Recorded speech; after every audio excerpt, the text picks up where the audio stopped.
Mayor no comments.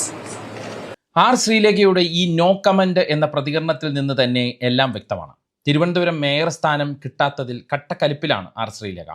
അവസാന നിമിഷത്തെ അട്ടിമറിയിൽ V Rajesh mayor സ്ഥാനം കൊണ്ടുപോയി. ശ്രീലേഖയ്ക്ക് ഇങ്ങനെ നോ കമന്റ്സ് പറഞ്ഞ് ഇരിക്കേണ്ടിയും വന്നു. എന്താണ് അവസാന നിമിഷം BJP-യിൽ സംഭവിച്ചത്? സംസ്ഥാന അധ്യക്ഷനായ രാജീവ് ചന്ദ്രശേഖരനെ വെട്ടി ആരാണ് രാജേഷിന് വേണ്ടി കേന്ദ്ര നേതൃത്വത്തിൽ കളിച്ചത്?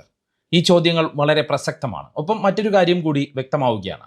തദ്ദേശ തെരഞ്ഞെടുപ്പിലെ മോശം പ്രകടനം കാരണം രാജീവ് ചന്ദ്രശേഖരന് കേന്ദ്ര നേതൃത്വത്തിലുള്ള വോയിസ് നഷ്ടമായിരിക്കുകയാണ്. മാത്രമല്ല മുരളീധര സുരേന്ദ്ര പക്ഷം വീണ്ടും ശക്തി ആർജിച്ചതും തിരുവനന്തപുരം മേയർ തെരഞ്ഞെടുപ്പിലെ നീക്കങ്ങളിലൂടെ നമുക്ക് നോക്കിക്കാണാൻ കഴിയും. അതിൻ്റെ വിജയാഘോഷം മേയർ തെരഞ്ഞെടുപ്പ് ചടങ്ങിൽ പങ്കെടുത്ത കെ സുരേന്ദ്രന്റെ ബോഡി ലാംഗ്വേജിലും ഉണ്ടായിരുന്നു. ചിരിച്ച് ആഘോഷിക്കുകയായിരുന്നു സുരേന്ദ്രൻ.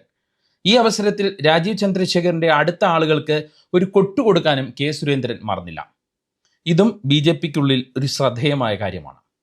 തിരുവനന്തപുരത്തെ മേയർ തെരഞ്ഞെടുപ്പുമായി ബന്ധപ്പെട്ട് വളരെ പ്രസക്തമായ 3 കാര്യങ്ങൾ നിങ്ങളുടെ ശ്രദ്ധയിലേക്ക് കൊണ്ടുവരാനാണ് ഈ വീഡിയോ.